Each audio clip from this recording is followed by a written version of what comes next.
ত্রিপুরা রাজ্যের যা আয়তন, এইটা 69%, 69 point something, around 70% geographical area হচ্ছে এডিসি এরিয়া।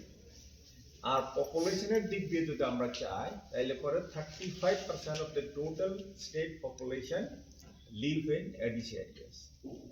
তো এডিসি এরিয়া তো ত্রিপুরার মধ্যেই আছে। এডিসিকে যদি আমরা ডেভেলপমেন্ট করতে চাই, তাহলে পরে এডিসি এলাকার যে ব্যাকওয়ার্ডনেস, জিওগ্রাফিক্যাল ব্যাকওয়ার্ডনেস এবং ওইখানে যে পপুলেশন রয়েছে, তাদেরকে মাথায় রেখেই এডিসিতে ফান্ড দেওয়ার কথা। যদি আমরা as per the state population ratio আমরা বাজেট পাইতে হয়, তাহলে পরে স্টেট বাজেট হচ্ছে 32,000 crore। এইটার মধ্যে যদি 35% আমরা পাইতে হয়, এডিসি যদি পাইতে হয়, তাহলে পরে ইট কামস 12,800 crore।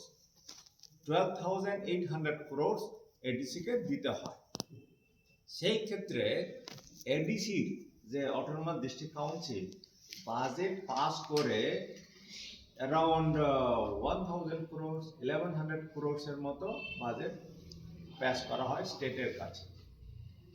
কোথায় 1,000 crore? এখান থেকে ইভেন 1,000 crore না, স্টেট গভর্নমেন্ট থেকে 800 crore বাজেট অ্যাপ্রুভাল দেওয়া হয়েছে।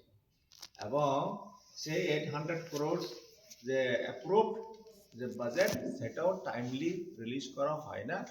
অনেক সময় অনেক পারসুয়েশন করার পরে মান্থলি ও তাও দেওয়া হয় না, কোয়ার্টারলি এটাকে রিলিজ করা হচ্ছে। যার ফলে এডিসিতে যে ওভারঅল ডেভেলপমেন্ট আনার কথা, সেটা আনার পক্ষে ডেভেলপমেন্ট করার জন্য এটা সম্ভব হচ্ছে না। আর যেটা ইদানিং যে মুখ্যমন্ত্রী যেটা বলেছেন যে এডিসি যা প্রাপ্য, যা পাইতে হয় তার থেকে বেশি টাকা দেওয়া হচ্ছে। উনি বলছেন মোস্ট প্রবাবলি 39% দেওয়া হচ্ছে। যদি 32,000 crore 39% দিতে হয়, তাহলে পরে 12,800 কোটি টাকা দিতে হয়। তো বাজেট অ্যাপ্রুভালই হচ্ছে 800 crore, নট ইভেন 1,000 crore। আর মুখ্যমন্ত্রী বলছেন যে 12,800 কোটি টাকা দেওয়া হয়েছে, দ্যাট ইজ 39%। এটা কোনো মতেই এটা সম্ভব না এবং দেওয়া হচ্ছে না। সেটা আপনাদের মাধ্যমে সমস্ত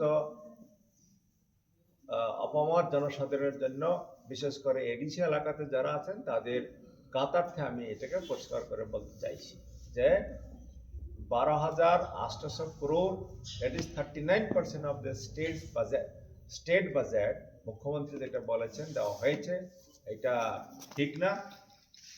এবং টোটাল এডিসির যে বাজেট, অ্যাপ্রুভড বাজেটই তো হচ্ছে not even 1,000 crore, only 800 crore। এইটার মধ্যেও পুরোপুরি এখনো রিলিজ করা হয়নি। সেটা হচ্ছে রিগার্ডিং ফান্ড ফ্লো।